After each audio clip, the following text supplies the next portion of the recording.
Hello, Alaskans. I'm Senator Pete Kelly. We're in the finance room in Juneau, and I'm Senator Anna McKinnon. We're both the co-chairs of finance, and so it's our job to work on the financial issues that affect the state.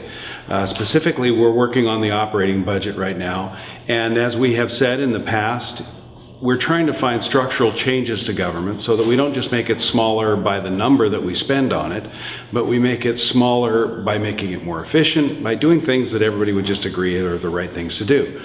And one of the ways we're going to do that is through Medicaid reform. Medicaid has been broken for years. It has been a sieve out of which huge money has flown in this state, and we should never do that under any circumstance. But when we're talking about revenue measures, it becomes even more important that the people of Alaska know that the money that they are spending on government is well spent. Telemedicine is a topic under review for the subcommittee, and the CS will reflect that. Telemedicine stands to save Alaskans a huge amount of money. As a specific example, if you're looking for a psychiatrist, sometimes those are hard to find in Alaska, so using telemedicine to access that psychiatric help will benefit Alaskans in receiving the services they need, but also saving the state money by use of telemedicine and not having to travel.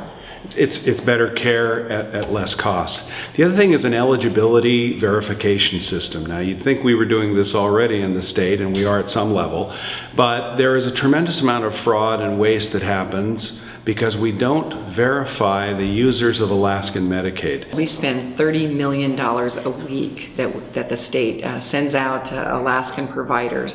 $30 million a week, and managing that carefully is very important for all of Alaskans. As an example, we heard a report on fraud. 0.1% is what Alaska is currently recovering under one side of our fraud.